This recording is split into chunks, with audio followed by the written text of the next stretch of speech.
Welcome to Kind Elf's Library. Today we have a classic dark tale of a disturbed little boy, written by the acclaimed satirist ℋ𝑒𝓁𝑅 under his pen name Saki.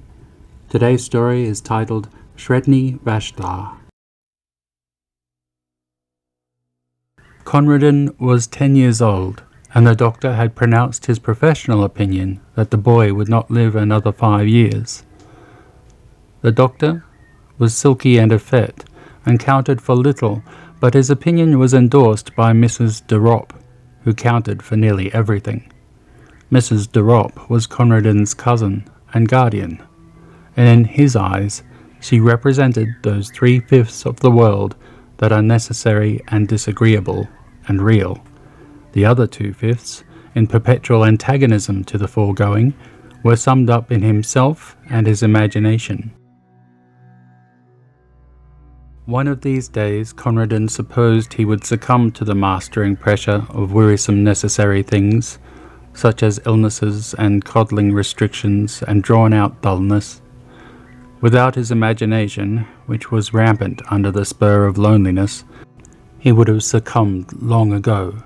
Mrs. de Ropp would never in her honestest moments have confessed to herself that she disliked Konradin, though she might have been dimly aware that thwarting him for his good was a duty which she did not find particularly irksome.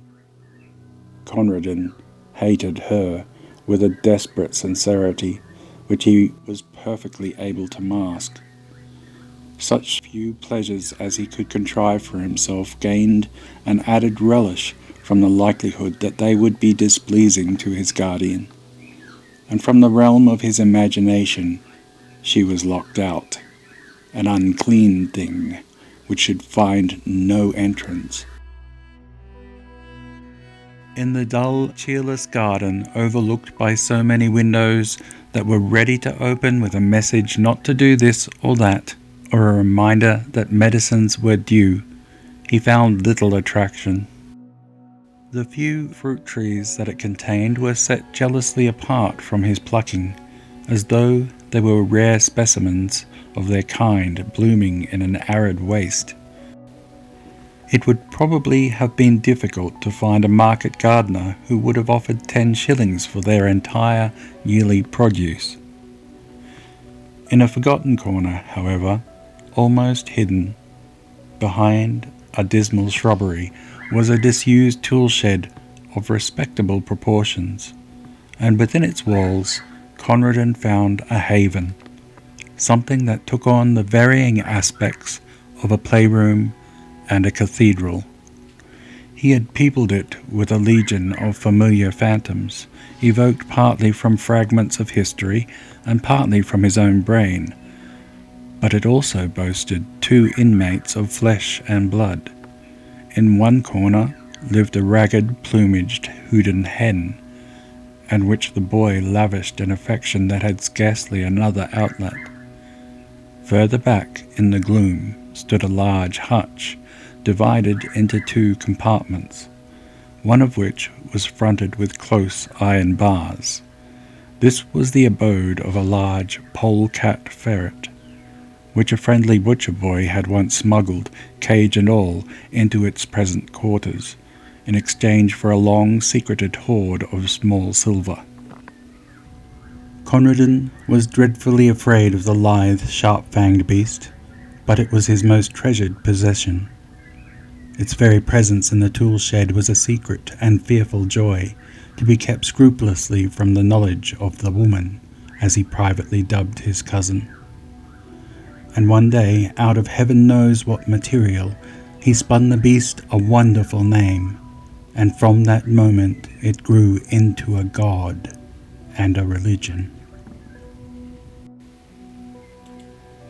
The woman indulged in religion once a week at a church nearby, and took Konradin with her, but to him the church service was an alien rite in the house of Rimmon.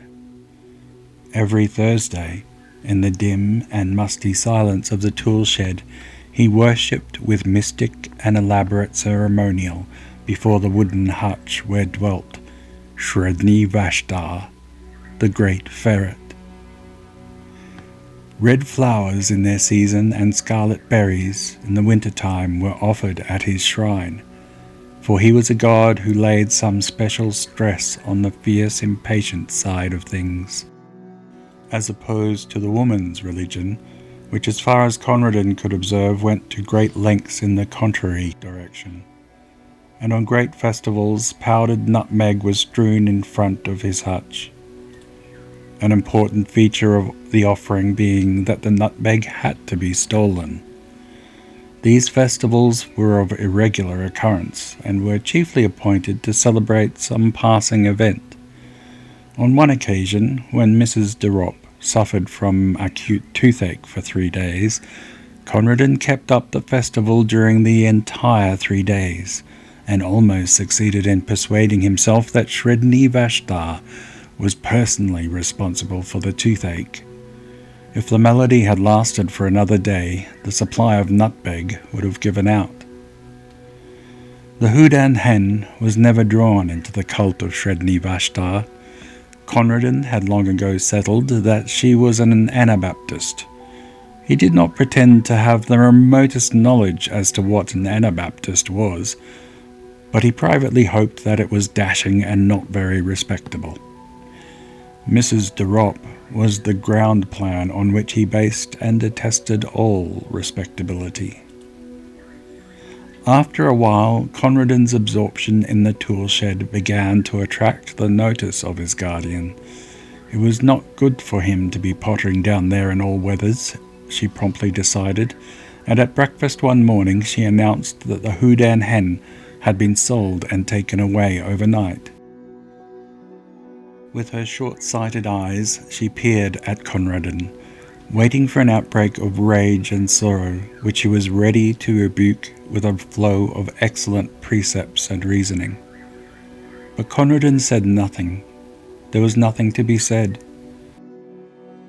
Something perhaps in his white-set face gave her a momentary qualm, for at tea that afternoon there was toast on the table, a delicacy which she usually banned on the ground that it was bad for him, also because the making of it gave trouble, a deadly offence in the middle-class feminine eye. "I thought you liked toast," she exclaimed with an injured air, observing that he did not touch it. "Sometimes," said Conradin. In the shed that evening there was an innovation in the worship of the hutch god. Conradin had been wont to chant his praises. Tonight he asked a boon. "Do one thing for me, Sredni Vashtar." The thing was not specified. As Sredni Vashtar was a god, he must be supposed to know, and choking back a sob as he looked at the other empty corner, Conradin went back to the world he so hated. And every night in the welcome darkness of his bedroom, and every evening in the dusk of the tool shed, Conradin's bitter litany went up. "Do one thing for me, Sredni Vashtar." Mrs. de Ropp noticed that the visits to the shed did not cease, and one day she made a further journey of inspection. "What are you keeping in that locked hutch?" she asked. "I believe it's guinea pigs. I'll have them cleared away." Conradin shut his lips tight, but the woman ransacked his bedroom till she found the carefully hidden key, and forthwith marched down to the shed to complete her discovery. It was a cold afternoon, and Conradin had been bidden to keep to the house. From the furthest window of the dining room, the door of the shed could just be seen beyond the corner of the shrubbery, and there Conradin stationed himself. He saw the woman enter, and then he imagined her opening the door of the sacred hutch and peering down with her short-sighted eyes into the thick straw bed, where his god lay hidden. Perhaps she would prod at the straw in her clumsy impatience, and Conradin fervently breathed his prayer for the last time. But he knew as he prayed that he did not believe. He knew that the woman would come out presently with that pursed smile he loathed so well on her face, and that in an hour or two the gardener would carry away his wonderful god, a god no longer, but a simple brown ferret in a hutch. And he knew that the woman would triumph always as she triumphed now, and that he would grow ever more sickly under her pestering and domineering and superior wisdom, till one day nothing would matter much more with him, and the doctor would be proved right. And in the sting and misery of the defeat, he began to chant loudly and defiantly the hymn of his threatened idol. Sredni Vashtar went forth, his thoughts were red thoughts, and his teeth were white. His enemies called for peace, but he brought them death. Sredni Vashtar the beautiful. And then of a sudden he stopped his chanting, and drew closer to the window pane. The door of the shed still stood ajar as it had been left, and the minutes were slipping by. They were long minutes, but they slipped by nevertheless. He watched the starlings running and flying in little parties across the lawn. He counted them over and over again, with one eye always on that swinging door. A sour-faced maid came in to lay the table for tea, and still ℠𝑒𝓁 stood and waited and watched. Hope had crept by inches into his heart, and now a look of triumph began to blaze in his eyes that had only known the wistful patience of defeat. Under his breath, with a furtive exultation, he began once again the paean of victory and devastation, and presently his eyes were rewarded. Out through that doorway came a long, low, yellow and brown beast, with eyes ablink at the waning daylight and dark wet stains around the fur of jaws and throat. ℠𝑒𝓁 dropped on his knees. The great polecat ferret made its way down to a small brook at the foot of the garden, drank for a moment, then crossed a little plank bridge and was lost to sight in the bushes. Such was the passing of Sredni Vashtar.